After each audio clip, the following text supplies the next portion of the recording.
কৃষ্ণচূড়া লাল হয়েছে ফুলে ফুলে তুমি আসবে বলে, রংধনু মেঘ ছুঁয়েছে আকাশ নীলে তুমি আসবে বলে, রূপালী ঢেউ খেলে নদীর জলে পায়ে পায়ের কাছে তুমি আসবে বলে।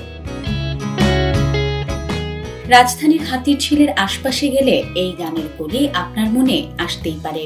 হাতিরঝিল চিরচেনা রাজধানী থেকে বিচ্ছিন্ন এক সবুজে ঘেরা জলাধার, যেখানে মানুষ মিলছে প্রকৃতির রঙে রং মিলিয়ে। এর উপর এখন যোগ হয়েছে গ্রীষ্মের অতি পরিচিত ফুল কৃষ্ণচূড়া।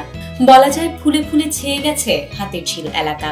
সড়ক রাস্তার পাশে যেন সূর্যের সবটুকু উত্তাপ নিয়ে ফুটেছে লাল টুকটুকে কৃষ্ণচূড়া। পথচারীদের সহজেই চোখে পড়বে এ ফুল। বহুদূর থেকে দেখলে মনে হবে যেন আগুন জ্বলছে গাছের চূড়ায়। শুধু কৃষ্ণচূড়া নয়, হাতিরঝিলে শোভা পাচ্ছে রং বেরঙের আরো নানান ফুল। এর মধ্যে শহরের বিরল ফুল জারুল অন্যতম।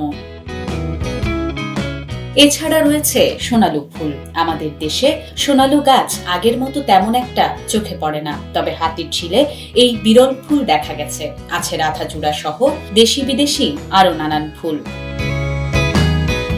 ইট পাথরের এই ব্যস্ত শহরে ক্লান্তিকর নাগরিক জীবনের ক্লান্তি দূর করতে হাতিরঝিল হয়ে উঠেছে মনোরম এক বিনোদন কেন্দ্র।